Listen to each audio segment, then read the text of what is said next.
সুধী দর্শক বৃন্দ, আমি সৌভিক নন্দী বলছি। আমার আজকের ভিডিওতে আমি অর্থনীতিবিদ ডক্টর আকবর আলী খান তার পরার্থপরতার অর্থনীতি বইয়ে শুয়োরের বাচ্চাদের অর্থনীতি শীর্ষক যে প্রবন্ধটি লিখেছেন সেটি আমি আজকের ভিডিওতে বলবো। আরম্ভের পূর্বেও আরম্ভ আছে। শুয়োরকা বাচ্চাদের আগে মাইকেল ক্যারিটের কথা বলতে হবে, কেননা এই রচনার অনুপ্রেরণা আমি তার কাছ থেকে পেয়েছি। তবে ভুলেও মনে করবেন না যে শুয়োরকা বাচ্চাদের সাথে তার কোনো সম্পর্ক ছিল। তিনি শুধু অতি সজ্জনই ছিলেন না, তিনি ছিলেন একজন ব্যতিক্রমধর্মী ব্যক্তিত্ব। তার পিতা অক্সফোর্ড বিশ্ববিদ্যালয়ে দর্শনের শিক্ষক ছিলেন। তিনি নিজেও অক্সফোর্ড থেকে স্নাতক ডিগ্রি লাভ করেন। 1929 সালে প্রতিযোগিতামূলক পরীক্ষার ফলাফলের ভিত্তিতে তিনি ভারতীয় সিভিল সার্ভিসে যোগ দেন। তার চাকুরি হয় মেদিনীপুর জেলাতে। চাকুরির প্রথম বছরেই তারই সামনে উগ্রপন্থী জাতীয়তাবাদীদের হাতে পরপর দুজন ইংরেজ জেলা প্রশাসক নিহত হন। তৃতীয় জেলা প্রশাসক চাকরির মেয়াদ শেষ হওয়ার আগেই অবসর গ্রহণ করে ভারত থেকে পালিয়ে যান। মেদিনীপুর উপদ্রুত অঞ্চলে ক্যারিট সাম্রাজ্যবাদী শাসনের চণ্ডরূপ প্রথমে প্রত্যক্ষ করেন। পরবর্তীকালে স্বরাষ্ট্র মন্ত্রণালয়ে কাজ করতে গিয়ে ইংরেজ শাসনের কপটতা দেখে তিনি স্তম্ভিত হন। জাতীয়তাবাদী আন্দোলন দমন করতে গিয়ে তিনি নিজেই ভারতীয়দের প্রতি সহানুভূতিশীল হয়ে পড়েন এবং সাম্যবাদী আন্দোলনের প্রতি আকৃষ্ট হন। 1934 সালে ছুটি নিয়ে তিনি ইংল্যান্ডে ফিরে যান এবং সেখানে কমিউনিস্টদের সাথে যোগাযোগ করেন। 1936 সালে তিনি ভারতে ফিরে আসেন এবং বাংলা প্রদেশের স্বরাষ্ট্র মন্ত্রণালয়ের রাজনৈতিক অনুবিভাগের আন্ডার সেক্রেটারির দায়িত্ব লাভ করেন। এ পদে থাকাকালে তিনি বেআইনি ঘোষিত ভারতীয় কমিউনিস্ট পার্টির নেতাদের কাছে সরকারের গোপনীয় খবর পাচার করতেন। এ কাজে তার দোসর ছিল আরেকজন ইংরেজ, মাইকেল স্কট। সরকারের গোয়েন্দাদের হাতে ধরা পড়ার সম্ভাবনা দেখা দিলে তিনি পদত্যাগ করে ইংল্যান্ডে চলে যান। চাকুরি ছাড়ার প্রায় 50 বছর পরে ক্যারিট তার স্মৃতিকথা রচনা করেন। স্মৃতিকথার উপসংহারে ক্যারিট লিখেছেন যে তিনি তার দীর্ঘ জীবনে সজ্জন, বজ্জাত ও শুয়োরের বাচ্চা 3 কিসিমের লোকই দেখেছেন। অনেক ঐতিহাসিকই মনে করেন যে এদেশে শুয়োরের বাচ্চাদের পয়দা হয়েছে ব্রিটিশ শাসনামলে। বেশিরভাগ জাতীয়তাবাদী ঐতিহাসিকদের বদ্ধ ধারণা হলো যে ব্রিটিশ শাসনের আগে এদেশে দুর্নীতি, অন্তত ব্যাপক দুর্নীতি ছিল না। ঐতিহাসিকদের মতে ইংরেজ শাসকরা সাধারণত প্রাথমিক পর্যায়ের ইংরেজ ছাড়া নিজেরা দুর্নীতিপরায়ণ না হলেও তারা যে শাসন ব্যবস্থা গড়ে তুলে তা এদেশে ব্যাপক দুর্নীতির সৃষ্টি করে। ব্রিটিশ রাজ এদেশে তাদের নিজেদের দেশের আদলে সকল আইন কানুন ও প্রতিষ্ঠান প্রবর্তন করে, অথচ বিলাতের সাথে কোনো দিক দিয়েই এদেশের বাস্তবতার মিল ছিল না। ফলে বিজাতীয় প্রশাসনের সাথে স্থানীয় জনগণের যোগসূত্র স্থাপনের জন্য গড়ে ওঠে এক অন্তর্বর্তী শ্রেণী। এই অন্তর্বর্তী শ্রেণীর হাতেই এদেশে দুর্নীতির ব্যাপক প্রসার ঘটে। জাতীয়তাবাদী ঐতিহাসিকদের দুর্নীতি সম্পর্কিত বিশ্লেষণে ইতিহাসের অতি সরলীকরণ করা হয়েছে। দুর্নীতি দক্ষিণ এশিয়ার ইতিহাসে নতুন কিছু নয়। দীর্ঘদিন ধরে এদেশের প্রশাসন ব্যবস্থায় ব্যাপক দুর্নীতি চলছে। প্রায় 2000 বছর আগে মনুস্মৃতি সংকলিত হয়। মনুস্মৃতিতে বলা আছে যে প্রজাদের রক্ষার দায়িত্ব নিয়ে রাজা যাদের নিয়োগ করেন তারাই ভণ্ডামি করে, অন্যদের সম্পত্তি গ্রাস করে এবং রাজাকে এ ধরনের কর্মকর্তাদের হাত থেকে প্রজাদের রক্ষা করতে হবে। রাজার দায়িত্ব হলো যে সব দুষ্ট লোক মামলার বিভিন্ন পক্ষ থেকে উৎকোচ গ্রহণ করে তাদের নির্বাসনে পাঠিয়ে দেওয়া এবং তাদের সকল সম্পত্তি বাজেয়াপ্ত করা। চাণক্যর অর্থশাস্ত্রের বয়সও প্রায় 2000 বছর হবে। চাণক্য লিখেছেন, সরকারি কর্মচারীরা দুভাবে বড়লোক হয়, হয় তারা সরকারকে প্রতারণা করে, অন্যথায় প্রজাদের অত্যাচার করে। চাণক্যর অর্থশাস্ত্রে সরকারি কর্মচারীদের 40 ধরনের তসরুপের ও দুর্নীতির পন্থা চিহ্নিত করা হয়েছে।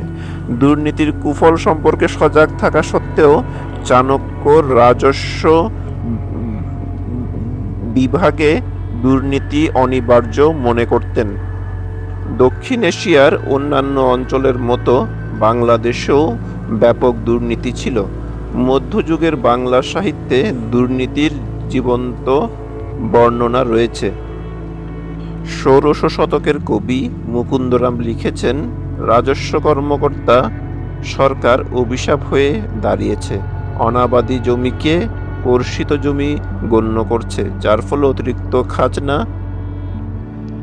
দিতে হবে এবং ধুতি ঘুষ নিয়েও সঠিকভাবে কাজ করছে না। মুকুন্দরামের লেখা পড়ে মনে হয় ঘুষ দেওয়াতে তার দুঃখ নেই, তার দুঃখ হলো ধুতি উৎকোচ দিয়েও কাজ হচ্ছে না। 16শ শতকের বাঙালি কবি ও ক্যারিটের বর্ণিত পাঞ্জাবি ঠিকাদারের নালিশ একই।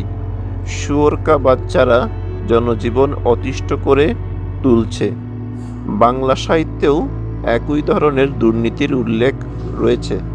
ইতিহাস পর্যালোচনা করলে এ ধারণায় স্পষ্ট হয় যে দুর্নীতি এ দেশে মোটেও অভিনব নয়। অন্যান্য সমাজেও দীর্ঘদিন ধরে দুর্নীতি রয়েছে। দুর্নীতি একটি অতি পুরনো ও জটিল সামাজিক সমস্যা হওয়া সত্ত্বেও অর্থনীতিবিদরা তাদের তত্ত্বে দুর্নীতির ক্ষতিকর দিকসমূহ দীর্ঘদিন ধরে উপেক্ষা করেছেন। এই উপেক্ষার কারণ দুটি, একটি ঐতিহাসিক, অন্যটি তাত্ত্বিক। ইতিহাস সাক্ষ্য দেয় যে দুর্নীতির সাথে রাজনৈতিক ও অর্থনৈতিক উন্নয়নের কোনো বৈরিতা নেই। অনেক ঐতিহাসিক মনে করেন যে দুর্নীতির পঙ্কেই বিকশিত হয়েছে পুঁজিবাদের শতদল। ইউরোপে অনেক পুঁজিপতি জীবন শুরু করেন একচেটিয়া ব্যবসায়ের লাইসেন্স এবং কর ইজারার মতো সরকারি দায়িত্বের অপব্যবহার করে। 19বিংশ শতাব্দীতে মার্কিন যুক্তরাষ্ট্রে প্রাদেশিক ও স্থানীয় পর্যায়ে ব্যাপক দুর্নীতি বিশ্ববিশ্রুত। লুণ্ঠন হতে প্রাথমিক পুঁজি সংগ্রহ করে যারা বড়লোক হয়েছিলেন মার্কিন যুক্তরাষ্ট্রে, তারাই দ্রুশ্যকুবের নামে পরিচিত। চীন দেশে দীর্ঘদিন ধরে একটি প্রবাদ প্রচলিত আছে, বড় ধরনের ডাকাতরা ব্যাংক স্থাপন করে। ইতিহাস থেকে জানা যায় যে দুর্নীতি সত্ত্বেও উন্নত দেশসমূহে অর্থনৈতিক উন্নয়ন হয়েছে। তবে এইসব তথ্যর ভিত্তিতে দুর্নীতি ও উন্নয়নের মধ্যে কোনো কার্যকর সম্বন্ধ প্রতিষ্ঠা করা যায় না। তাত্ত্বিক দিক থেকেও অনেক সমাজবিজ্ঞানী মনে করেন যে দুর্নীতি উন্নয়নের জন্য সহায়ক। পুঁজিবাদের বিকাশের পথে রাষ্ট্রযন্ত্রে যেসব প্রতিবন্ধকতা রয়েছে, ব্যাপক রাজনৈতিক পরিবর্তন ছাড়া তাদের অপসারণ সম্ভব নয়। পক্ষান্তরে প্রশাসনিক অচলায়তনে দুর্নীতির মাধ্যমে স্বল্প ব্যয়ে বিভিন্ন বাধা এড়ানো সম্ভব হয়। ঘুষের সাহায্যে লাল ফিতার দৌরত্বকে পাশ কাটিয়ে দ্রুত সিদ্ধান্ত পাওয়া সম্ভব। মার্কিন যুক্তরাষ্ট্রে কেন্দ্রীয় গোয়েন্দা সংস্থার পরামর্শক হান্টিংটন তাই ফতোয়া দেন, অতি কেন্দ্রীভূত সৎ আমলাতন্ত্রের চেয়ে অতি কেন্দ্রীভূত ঘুষখোর আমলাতন্ত্র শ্রেয়।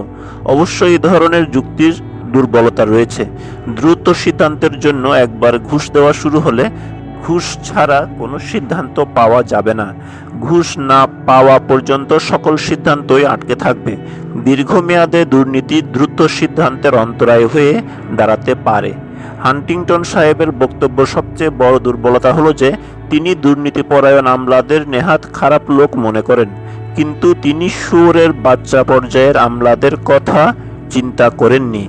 আধুনিক অর্থনীতিবিদগণ বলেছেন, ঘুষ হচ্ছে এক ধরনের অলিখিত চুক্তি। আদালতের মাধ্যমে এ ধরনের চুক্তি কার্যকর করা সম্ভব নয়। বিশ্বাস ভঙ্গের সম্ভাবনা এখানে বেশি। তাই অর্থনীতিবিদরা দু ধরনের চুক্তির মধ্যে তফাৎ করে থাকেন, নির্ভরযোগ্য দুর্নীতি ও অনির্ভরযোগ্য দুর্নীতি। নির্ভরযোগ্য দুর্নীতি হলো সে ধরনের ব্যবস্থা যেখানে ঘুষ দিলে লক্ষ্য অর্জন নিশ্চিত। বিনিয়োগকারীদের এ ধরনের দুর্নীতিতে অরুচি নেই, বরং এ ধরনের দুর্নীতি তারা পছন্দ করেন, কেননা ঘুষ দিয়ে তাড়াতাড়ি কাজ করিয়ে নেওয়া যায়। অর্থনীতির জন্য সবচেয়ে ক্ষতিকর হলো অনির্ভরযোগ্য দুর্নীতি, যাকে মাইকেল ক্যারিট সাহেব শুয়োরের বাচ্চাদের দুর্নীতি বলে অভিহিত করেছেন। অনির্ভরযোগ্য দুর্নীতিতে ঘুষ দিয়েও কার্যসিদ্ধির কোনো নিশ্চয়তা নেই।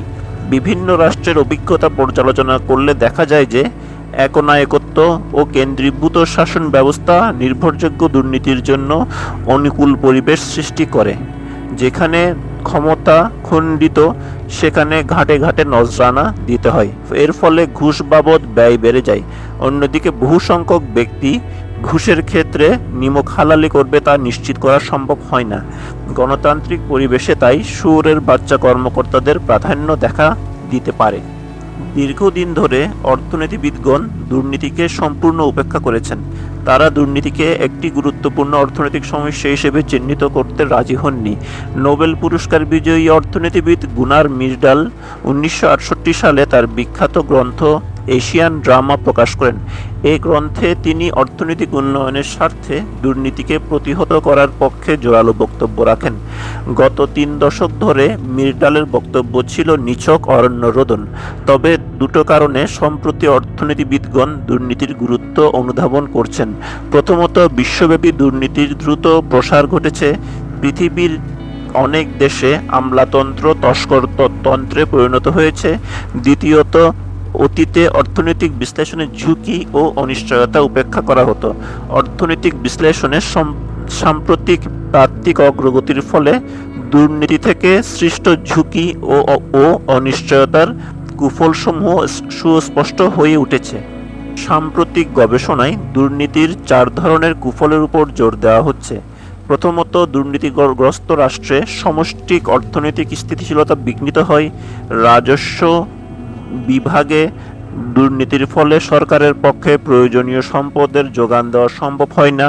অন্যদিকে দুর্নীতিপরায়ণ সরকারের ব্যয় বৃদ্ধির প্রবণতা দেখা দেয়। আয় ও ব্যয়ের অসামঞ্জস্যের ফলে বাজেট ঘাটতি বেড়ে চলে এবং মূল্যস্ফীতির ধাবমান ঊর্ধ্বগতি দেখা দেয়।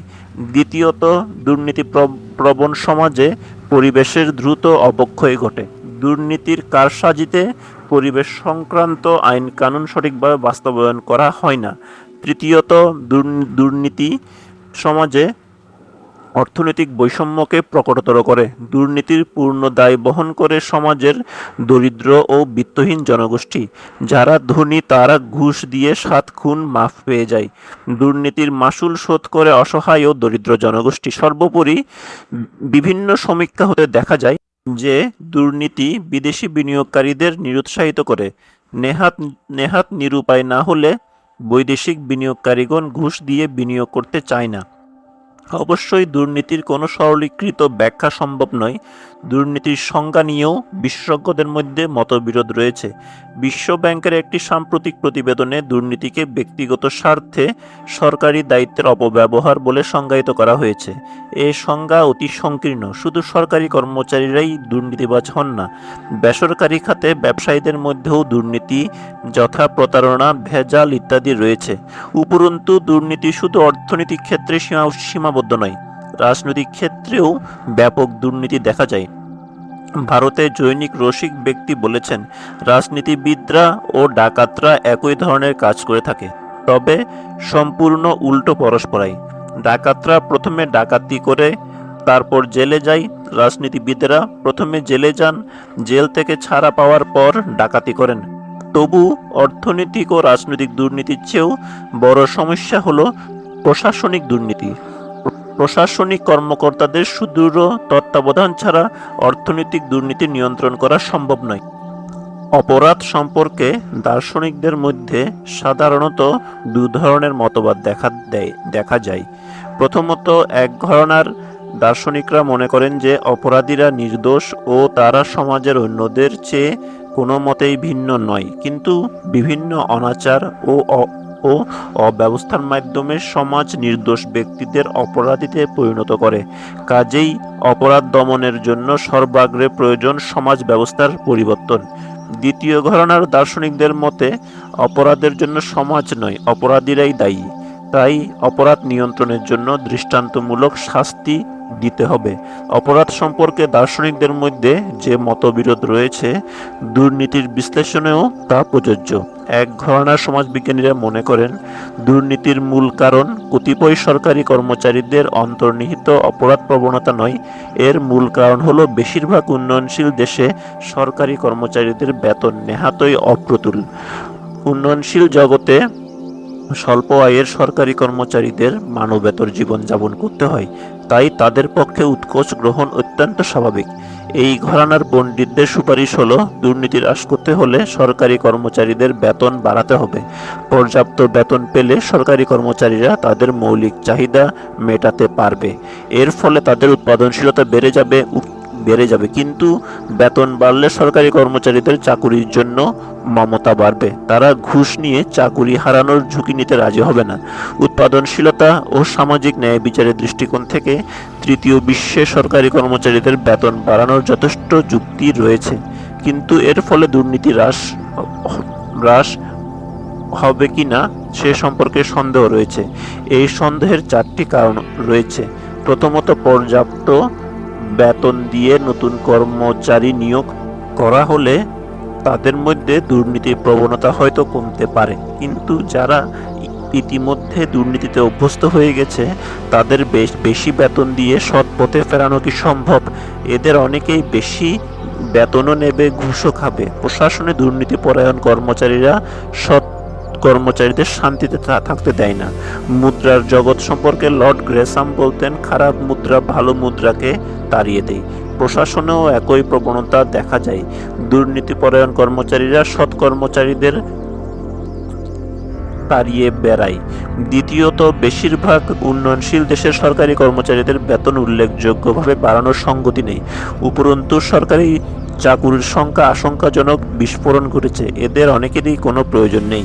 এই পরিস্থিতিতে সকল কর্মচারীর বেতন বৃদ্ধি বাঞ্ছনীয় নয়, সম্ভব নয়। তৃতীয়ত, উন্নত দেশসমূহে আশা করা হয় যে সরকারি খাতে কর্মচারীদের মাইনে বেসরকারি খাতের মাইনের অনুরূপ বা বেশি হলেই সরকারের পক্ষে সৎ ও দক্ষ কর্মচারীদের আকৃষ্ট করা সম্ভব হবে। বাংলাদেশের মতো অনেক উন্নয়নশীল দেশে সরকারি খাতে নিম্ন শ্রেণীর কর্মচারীদের মাইনে ও অন্যান্য সুযোগ সুবিধা বেসরকারি খাতের অনুরূপ কর্মচারীদের থেকে বেশি, কিন্তু এইসব দেশের সরকারি খাতের কর্মচারীরা বেসরকারি খাতের চেয়েও সৎ বা কর্তব্যনিষ্ঠ নয়। সবচেয়ে বড় কথা হলো, বেতন বেশি দিলেই দুর্নীতি দূর হবে তার কোনো নিশ্চয়তা নেই। মার্কিন অর্থনীতিবিদ গর্ডন তুলক একটি আপাত স্ববিরোধী সত্য তুলে ধরেছেন। এই বক্তব্য তুলকের আপাত স্ববিরোধী সত্য নামেই পরিচিত। তুলক বলেছেন যে অভিজ্ঞতা হতে দেখা যায় যারা অনেক বেশি বেতন পায় তারা অনেক সময় খুব অল্প টাকায় ঘুষ নেয়। মার্কিন যুক্তরাষ্ট্রে উপরাষ্ট্রপতি স্পিরো এগনু অতি সামান্য উৎকোচের জন্য পদত্যাগ করতে বাধ্য হন। নিউ ইয়র্ক রাজ্যের এক বিধায়ক মাত্র $3000 ঘুষের বিনিময়ে লক্ষ লক্ষ ডলার ভর্তুকির ব্যবস্থা করে।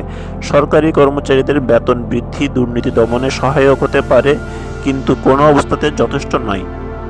আরেক ঘরানার অর্থনীতিবিদরা মনে করেন যে দুর্নীতি হ্রাসের জন্য সর্বাগ্রে প্রয়োজন হলো দুর্নীতিপরায়ণদের আইন অনুসারে সাজা দেওয়া। এ মতবাদের সমর্থকগণ এ প্রসঙ্গে হংকং, চিলি ও নিউ সাউথ ওয়েলসের অভিজ্ঞতা উল্লেখ করে থাকেন। 60-এর দশকে হংকং নগর রাষ্ট্রে দুর্নীতি প্রতিরোধ সংস্থা উল্লেখযোগ্য সাফল্য অর্জন করেছিল। দুর্নীতি সংক্রান্ত নিরপেক্ষ কমিশন চিলিতে ও অস্ট্রেলিয়ার নিউ সাউথ ওয়েলস রাজ্যে দুর্নীতি দমনে কার্যকর হয়েছে। কোনো কোনো ক্ষেত্রে দুর্নীতি দমন সংস্থা সফল হলেও বেশিরভাগ উন্নয়নশীল দেশেই এ ধরনের প্রতিষ্ঠান ব্যর্থ হয়েছে। দুর্নীতি বিরোধী অভিযান সকল সমাজে সফল হয় না। শুধুমাত্র যেসব দেশে প্রশাসন উল্লেখযোগ্য সংখ্যক সৎ কর্মকর্তা রয়েছে সেসব দেশে দুর্নীতিবাজ কর্মকর্তাদের সাজা দেওয়া সম্ভব। সেসব দেশে প্রশাসনের অধিকাংশ কর্মকর্তাই ঘুষখোর, সেখানে দুর্নীতি ধরবে কে? সর্ষেতে ভূত ঢুকে পড়ে। দুর্নীতি দমন সংস্থা নিজেই দুর্নীতিতে সংক্রমিত হয়। এ ধরনের সংস্থা দুর্নীতি দমন করতে পারে না, শুধুমাত্র ঘুষের বক্সা সুষম বণ্টন করে। দুর্নীতি দমন একটি দীর্ঘস্থায়ী প্রক্রিয়া। দুর্নীতি দমনের জন্য দীর্ঘমেয়াদী রাজনৈতিক অঙ্গীকার নিশ্চিত করা সম্ভব হয় না। মাঝে মাঝে অভিযান করে দুর্নীতি তাড়ানো সম্ভব হয় না। দুর্নীতি যদি সমাজের কয়েকটি খাতে সীমাবদ্ধ থাকে তবে তা দমন করা সহজ, কিন্তু দুর্নীতি মুষ্টিমেয় লোকের বিচ্যুতি নয়, দুর্নীতি সারা সমাজে ছড়িয়ে পড়ে। দুর্নীতি একটি সামগ্রিক কাঠামোগত সমস্যা হয়ে দাঁড়ায়। এ ধরনের সমাজে দুর্নীতি নিরন্তর প্রক্রিয়া সৃষ্টি করে। এক ধরনের দুর্নীতি অন্য ধরনের দুর্নীতির জন্ম দেয়। এক খাত থেকে দুর্নীতি অন্য খাতে সংক্রমিত হয়। এই পরিস্থিতিতে আইন সমাজের পরাক্রমশালীদের নিয়ন্ত্রণ করতে পারে না। সরকারি প্রশাসনে যে কোনো দুর্নীতিতে তিনটি পক্ষ রয়েছে। এক পক্ষে রয়েছে সরকারি কর্মচারীরা, দ্বিতীয় পক্ষ হলো জনগণ ও তৃতীয় পক্ষে রয়েছে সরকার। বেতন বাড়িয়ে বা শাস্তি দিয়ে সরকারি কর্মচারীদের কিছুটা প্রভাবিত করা যেতে পারে, কিন্তু দুর্নীতি দূর করতে হলে সরকার ও জনগণকে এগিয়ে আসতে হবে। দুর্নীতির ক্ষেত্রে প্রাচীন রাষ্ট্রের সাথে আধুনিক রাষ্ট্রের একটি বড় তফাৎ রয়েছে। প্রাচীন রাষ্ট্রে যখন শোষণের মাত্রা বাড়ত তখন দুর্নীতির তীব্রতা বেড়ে যেত, কিন্তু আধুনিক রাষ্ট্রে সরকার যখন জনগণের ভালো করতে চায় তখন দুর্নীতি ফুলে ফেঁপে ওঠে। এর একটি কারণ হলো আধুনিক রাষ্ট্রে সরকারি প্রতিষ্ঠানসমূহ হচ্ছে অনুপযোগী আর পদ্ধতিসমূহ হচ্ছে অবাস্তব। অনুপযোগী প্রতিষ্ঠানের সবচেয়ে বড় নজির হলো রাষ্ট্রায়ত্ত সংস্থাসমূহ। এ ধরনের প্রতিষ্ঠানের পক্ষে মূল যুক্তি ছিল যে এইসব প্রতিষ্ঠান মুনাফা দিয়ে দরিদ্রদের জন্য কল্যাণকর ব্যবস্থার অর্থের যোগান দেওয়া হবে। প্রকৃতপক্ষে পৃথিবীর সকল দেশে রাষ্ট্রায়ত্ত সংস্থাসমূহ রাষ্ট্রের জন্য প্রকাণ্ড বোঝা হয়ে দাঁড়িয়েছে। বেসরকারি প্রতিষ্ঠানের মূল লক্ষ্য হলো মুনাফা। সরকারি প্রতিষ্ঠানের দায়িত্ব হলো জবাবদিহিতা ও স্বচ্ছতা। লাভের টাকা হাতে গোনা যায়, জবাবদিহিতা ও স্বচ্ছতা মাপা সম্ভব নয়। বেসরকারি প্রতিষ্ঠানের প্রধান দায়িত্ব হলো উৎপাদন। পক্ষান্তরে ঠিকমতো অজুহাত দেখানো হলো সরকারি প্রতিষ্ঠানের সবচেয়ে বড় কাজ। সরকারি প্রতিষ্ঠানে তাই দুর্নীতির জন্য অনুকূল পরিবেশ সৃষ্টি করে। দুর্নীতি হ্রাস করতে হলে অবশ্যই সরকারের আকার ছোট করতে হবে এবং রাষ্ট্রীয় খাতের বাণিজ্যিক লেনদেন কমাতে হবে। পদ্ধতিগত দিক থেকে আধুনিক রাষ্ট্রের সবচেয়ে বড় সমস্যা হলো আজকের রাজনীতিবিদগণ অর্থনৈতিক সমাধান না করে রাজনৈতিক সমাধান দেন, আর রাজনৈতিক সমাধান না করে আর্থিক সমাধান করতে চান। এর কারণ হলো রাজনীতিবিদগণ অত্যন্ত অসহিষ্ণু, ক্ষণভঙ্গুর হলেও তারা চটজলদি জাদু দেখাতে চান। ভোটারদের দেখাতে চান যে তারা সব সমস্যার সমাধান জানেন, অথচ বাস্তবে এখন অনেক অর্থনৈতিক ও সামাজিক সমস্যা রয়েছে যার কোনো নিশ্চিত সমাধান নেই। এর ফলে হিতে বিপরীত হয়। নিজেদের দুর্নীতি হ্রাসে সরকারি কর্মচারীদের সাধারণত কোনো আগ্রহ থাকে না। তাদের অনেকেই হচ্ছে দুর্নীতির প্রধান পোষক। রাজনৈতিক নেতৃবৃন্দ অনেকেই দুর্নীতি দূর করতে চান, কিন্তু সরকারি কর্মচারীদের প্রতিরোধের সামনে তারা অকার্যকর। অনেক সময় তারা নিজেরাও একই ব্যাধিতে আক্রান্ত হন। দুর্নীতি দূর করতে তাই প্রয়োজন সামাজিক ও রাজনৈতিক আন্দোলন। শুধু দুর্নীতি নির্মূল করা সহজ হবে না। শুয়োরের বাচ্চারা একদিনে জন্ম নেয় না, কাজেই রাতারাতি তারা উধাও হবে না। দীর্ঘস্থায়ী এই প্রক্রিয়ায় প্রথম পদক্ষেপ হতে হবে সরকারের আয়তন হ্রাস। জনগণেরও ভালো করে বুঝতে হবে যে বর্তমান কাঠামোতে সরকার জনগণের ভালো করতে গেলে তাদের উপকার হবে না, হবে অনিষ্ট। উন্নয়নশীল দেশের জনগণকে তাদের সরকারকে বলতে হবে, হুজুর, আমরা আপনাদের কাছে উপহার চাই না, শুধু মেহেরবানি করে আপনার শুয়োরের বাচ্চাদের সামনে। সুধী দর্শকবৃন্দ, আমার আজকের এই ভিডিওটি এখানেই সমাপ্ত হলো। যদি আমার ভিডিওটি আপনাদের ভালো লাগে তাহলে আমার ভিডিওটিকে লাইক এবং কমেন্ট করবেন এবং আমার চ্যানেলটিকে সাবস্ক্রাইব করবেন।